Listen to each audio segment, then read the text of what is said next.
What's up everybody, once again my name is Matt and welcome back to Let's Play Paper Mario The Thousand Year Door. In the last episode we finished up Chapter 3, got ourselves the third crystal star and solved the mystery of the Glitz Pit.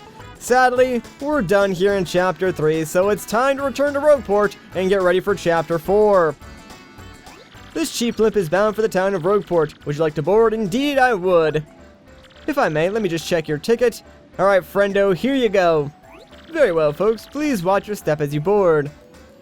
Now, believe it or not, there is really not a whole lot we need to do between, like, this chapter and the next, of course.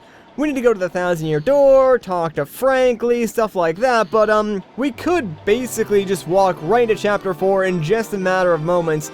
Since we did upgrade our hammer, though, there's a few more, like, shine sprites and star pieces that we can collect. I kind of want to upgrade, Yoshi, because I'm pretty sure we can do that.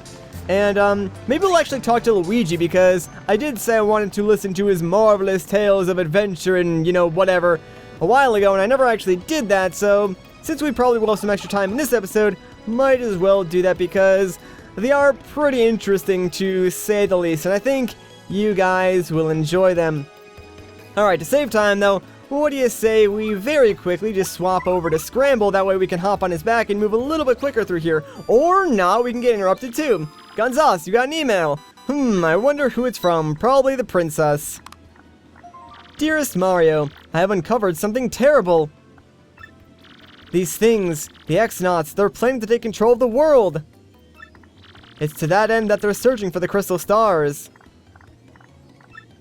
I still don't know what the crystal stars do, but you must try to get them all. I will gather what information I can. Princess Peach. Oh no! Those dudes want to rule the world? That would stink.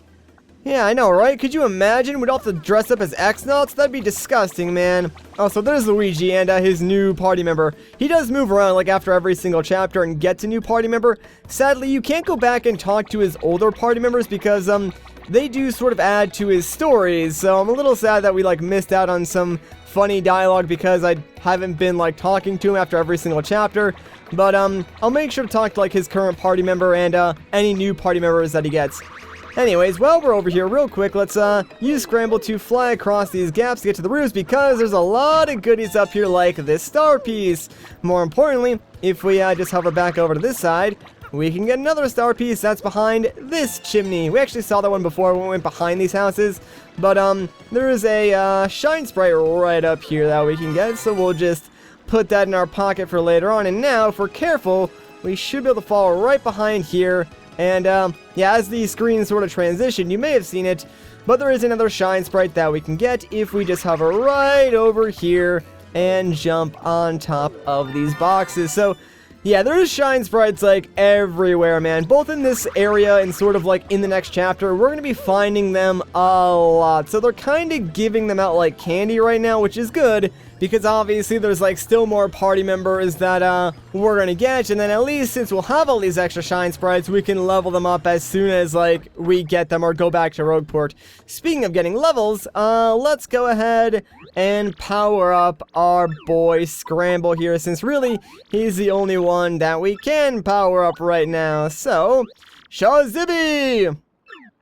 Here you go, Scramble. Are you ready, my man? Shazubi!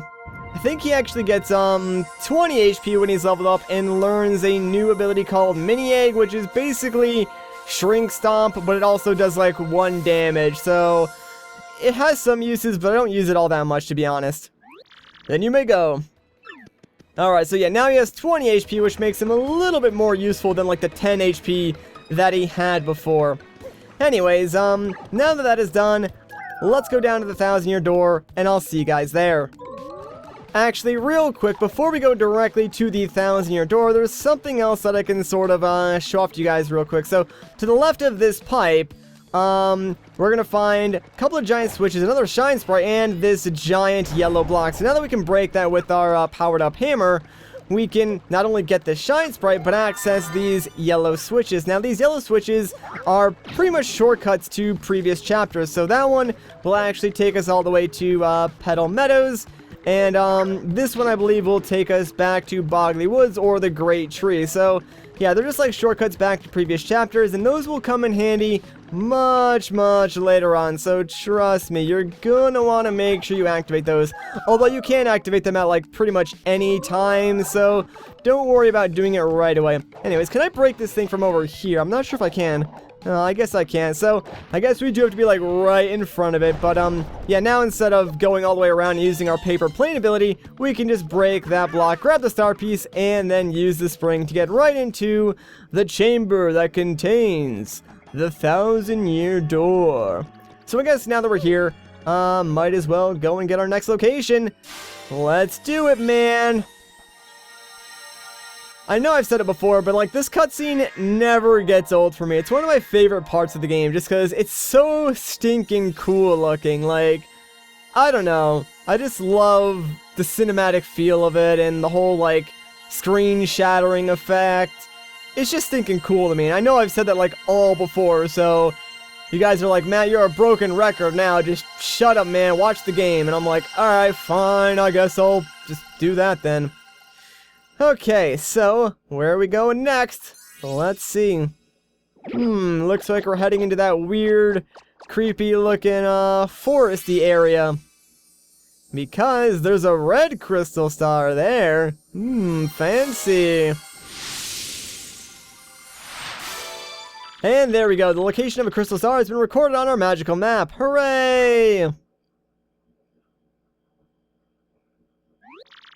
Hey, that shows where the 4th crystal star is. Can't that Frankly guy read it?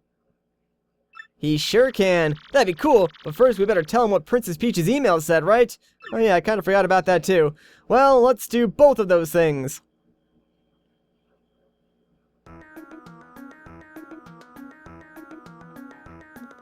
What?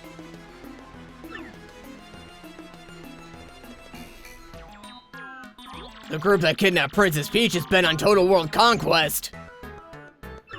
Uh-huh, you got that right. That's why those jerks need that legendary treasure. This doesn't bode well. The situation has gotten far more serious than I thought. Let me bring you up to speed. I've been researching just what this treasure could be. One book I came across held to what I thought was a preposterous theory. This book claimed that the treasure was in actuality the Great Cataclysm. The very cataclysm that 1,000 years ago sank that town underground. So these jerks think the power of that cataclysm will help them rule the world? I can't say for sure what they will do or why, but we must consider the possibility. Now that things have come to this, we mustn't let them near the legendary treasure. That's all that matters, because if they do get it, then once again, this town, no, the entire world could be destroyed. Then out with it, Prof. We gotta find the next crystal star super quick. According to the map, it appears the next crystal star is in Twilight Town.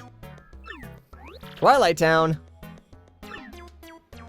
To tell you the truth, I don't know much about that place myself, only rumors. I have heard that, as the name implies, it's perpetually dim and eerie there. Wait just a moment.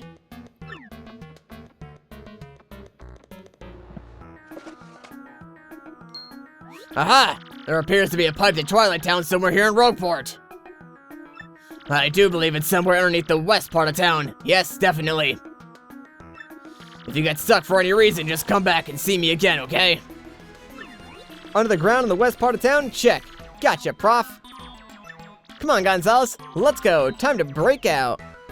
Alright, let's do it. But real quick, let's raid the trash can for Macho Grub, and apparently that's it. I'm surprised like Rockhawk doesn't actually get a title login. Another freaking email. My gosh. Stop knocking me off my Yoshi, man.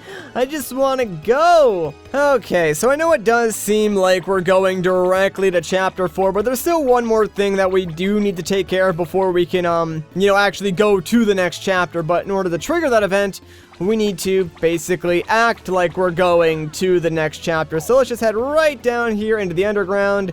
And, well, now that we have Yoshi, we can actually cross this gap to our left and head over there. And ta-da, would you look at that? It's another Shine Sprite. Hooray! Everybody's favorite. And now we can also use this pipe to reach the background and get that star piece that we've seen back there for a while and then just, never could get because we couldn't reach this area. Requires a little bit of platforming, but it's nothing too difficult. And why did I do that? Like, I knew I wasn't gonna make that jump, but I still did it. Like, I was like, hey, maybe on the off chance that this platform moves, like, a lot faster than it actually does, I'll be able to make it. And honestly, that was my own fault. I was just impatient, but whatever. At least now we can get ourselves this star piece. And, you know what? I'm just going to do it again because if you fall off, it does actually bring you all the way back to the beginning no matter what. So I took 2 damage there, but at least I didn't have to worry about, like, jumping all the way back. So I'll take it. Alright, so right inside this door is a special brown-looking pipe, and this sign says to Twilight Town. So what do you say we go down this pipe and start the next chapter? Or not? The pipe rejected us? What? How could a pipe reject us? We're freaking Mario, for crying out loud. That pipe thinks it's better than us, guys. I don't appreciate that. Not one bit. Oh my gosh. Alright, so we're back up here. Let's just go and tell Professor Frankly what happened, because it's very strange. Yo, Prof, we found your pipe, and that thing's all stopped up. We tried and tried, but we can't break through it. Got any drain cleaner? What? You can't get through the pipe, you say? How odd. I'm afraid I haven't the foggiest idea of what you should do. Well, that's just great. Oh, of course! I've heard that a fellow from Twilight Town lives here in Rogueport. If anyone knows how to get through the pipe, it'll be him. His name was, dang, what was it? Ah, yes, the lover of dark places, Darkly! I've seen him loitering right here in this part of town in the past. Look for Darkly. I think my Frankly voice is getting, like, worse and worse just because it's so painful to actually do it. But, yeah, Darkly is right back here, so let's speak with him. Hi there, the name's Darkly. Do you guys need something? Huh? You wanna know how to get to the pipe to Twilight Town? Oh, yeah. Couldn't be easier. You just need to have something that has your name written on it. Don't you have anything that has your name written on it? Come on, everybody does. No? Really? Okay, hang on. I'll write it for you. What's your name? Mario, huh? Okay, I'll write it here on the seat of your overalls. M-A-R-I-O, right? Hey, watch yourself, buddy. There, perfectamundo. While I'm at it, I'll write your partner's name too. What's your name? Scramble, baby. Hey, watch where you're drawn, buddy. I don't know what errand is taking you to Twilight Town, but I hope it goes well. I'll be rooting for you. Hey, we just met, you guy. I don't want you rooting for me. Alright, well, I do appreciate the sentiment. Anyways, though, yeah, Darkly seems creepy, but he's actually a pretty nice guy. Now that we have, our names written on our butts, I suppose we can actually go to Chapter 4. But, before we do that, what do you say we finally speak with Luigi and hear all about his marvelous tales? Well, hey, big brother. Fancy meeting you here. What a coinky-dink. Eh? Who, me? Well, bro, I'm on an adventure. I have to rescue Princess Eclair of the Waffle Kingdom. Yeah, it's a bad scene, alright. She's been kidnapped by the evil Chestnut King. Well, I got my second piece of the marvelous compass at Plump Belly Village recently. Whew, boy, I really got my hands dirty on that one, I'll tell you what. It was pretty wild, bro. Want to hear what happened? It's a pretty long story. Alright, let's listen in. Hey, sounds good to me. Which part of my story you want to hear, bro? Well, I guess we'll start at the beginning, so the Waffle Kingdom letter. Since we have like 2 other stories we can listen to after this. So, yeah. Well, like I said, it's a really long story, but here goes. My big brother, that's you, bro, got a letter from Princess Peach and took off. Left behind as usual, I was cooking a snack at home when another letter arrived. We don't get so much mail, so I was thinking, huh? This is what the letter said. Sirs, my name is Crepe. I am a cabinet minister in the far-off Waffle Kingdom. Our land has been attacked by the Chestnut King, who took our Princess Eclair. I ask, nay beg for your assistance. The Waffle Kingdom needs your skills. I humbly request your prompt responses, sir. Sincerely, Crepe. Well, I don't remember it exactly, but I think it went something like that. With Mario, that's you, bro, gone, it fell to me to answer this plea. Hesitating only a teensy bit, I headed to the Waffle Kingdom to investigate. Oh no, first I wrote a note to myself about what I was cooking, then I left. Once I reached the Waffle Kingdom, I met Minister Crepe, who filled me in. The Chestnut King had kidnapped Princess Eclair and vanished. Apparently though, some oracles said a marvelous compass could locate her. This marvelous compass had been broken into 7 parts by an ancient curse. And those parts had been scattered across the land. Can you believe it, bro? Each part of the marvelous compass was said to point to the next. And since one of the parts was embedded in the tiara worn by the princess, I summarized that once I collected all the parts, I'd find her. Smart, huh? The minister gave me the compass base, spoken of in Waffle Fables. When it activated, the entire thing lit right up, indicating the deep south. It was pointing me towards Rumble Bump Volcano on the Pudding Continent. So yeah, here I am. I'm sailing out of Rogueport for Rumble Bump Volcano. It's probably gonna be pretty dangerous, but I gotta rescue that princess. Alright, so let's learn about Rumble Bump Volcano then. Well, like I said, it's a really long story, but here goes. As soon as my ship docked on the Pudding Continent, I set out for the volcano. To reach my destination, I spent several days fording through dense jungle. Scary beasts were all over. More than once I thought it was done for, bro. I may have screamed a bit, to scare them off, you know, but as fate would have it, a blooper named Bluey heard me shrieking and found me in this one town. Bluey was on a journey of his own, but he joined me after hearing my tale. Now, Bluey's a madman back in his hometown. They call him White Torpedo. Yeah, he's a tough guy. Anyway, he helped me fight to Rumble Bump Volcano. This place was all about bubbling lava pools and heat that make the sun sweat. And the place was lousy with evil traps designed to protect the compass piece. The scariest one of them all was this gigantic 100-foot tall statue that stomped around. Now, the weakness of this giant statue, bro, was a red gem on its forehead.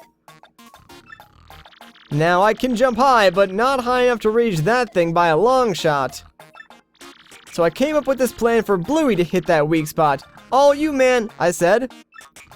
I waited for a pause in the statue's movements and hucked Bluey up there. And bullseye, the White Torpedo saved the day. The jewel got whacked. It was a critical hit, and that stone statue toppled and crumbled into pieces. Once that was done, it was an easy stroll to the room where the treasure was. Unfortunately, Princess Eclair was nowhere to be found. But I got another piece of the marvelous compass and put it in the base. Now the compass pointed west to Plump Belly Village on the Strudel continent. So I set sail once again and came back here to Rogueport to recharge. That's what happened to me lately, but I'll be heading back out soon. Alright, so finally, let's learn about Plump Belly Village. Well, like I said, it's a really long story, but here goes. Once we made landfall on the Strudel continent, we made for Plump Belly Village. Once we got there, though, we immediately noticed that something was wrong. We learned from the mayor that the town was ruled by a giant snake named Hissa. He said his own daughter was going to be offered up as a sacrifice to this beast, too. So, of course, being heroic, I offered myself up to go in her stead. Brave, huh? Now, the custom was for sacrifices to be dressed as brides, so I got all dolled up. I was one hot sacrifice, bro. I looked so good, I fooled our foes and got in Hissa's lair. It was kinda rough fighting in that gown, but I managed. Chiffin really chafes, bro. I finally found Hissa, and the snake had a second head on its tail. Talk about scary.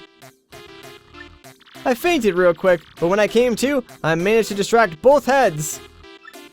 It reared up, fangs bared to attack, and at that moment I definitely lunged left. His gaping mouths smashed into one another, and he vanished in a cloud of smoke. A shining plate fell down on the spot where his body had been coiled. Yes, another compass piece! I set it, and it pointed east to Circuit Break Island. Just as I was about to leave town, the mayor asked me to stay and marry his daughter. I thought about it, she was sorta cute, but we ended up sneaking off the next morning. I mean, I still have to save Princess Eclair from the Chestnut King. And when the marvelous compass activated this time, I heard somebody's voice. It was so beautiful, bro. I'm certain it was Princess Eclair's voice. My heart began to race. That's when I realized it. Princess Eclair, Oh, I kinda zoned out there. So yeah, we set sail after ditching town. And somehow we managed to get back here to Rogueport, and here I am. That was a great story, Luigi. Alright, so yeah, we'll keep up to date on his adventures as we see him. Let's talk to his partner real quick, though. Hi, I guess. I'm Jerry. I'm a bomb from Plump Belly Village. Nice meeting you. Sorry I sound so down, but you would be too if you saw Luigi dressed as a bride. I'm serious, it scarred me. It was honestly scarier than that giant snake thing. I feel I now have a moral duty to stop Luigi from ever dressing as a bride again. I have to protect the world from my fate. That's why I'm sticking close to this guy. Yeah, so most of Luigi's partners will say a couple of things that contradict Luigi's storytelling, so I have a feeling Luigi likes to over-exaggerate certain parts of his own story, but still, come on Nintendo, where's my Paper Luigi game? I kinda want it. Anyways, though, well, now that we're back here at this pipe to go to Twilight Town, we can pretty much head there now, but I think we'll do that in the next episode. So if you guys enjoyed this part, a like rating would be greatly appreciated. If you want to see more, consider subscribing. But once again, guys, my name is Matt, thank you so much for watching, and I'll catch you in the next one.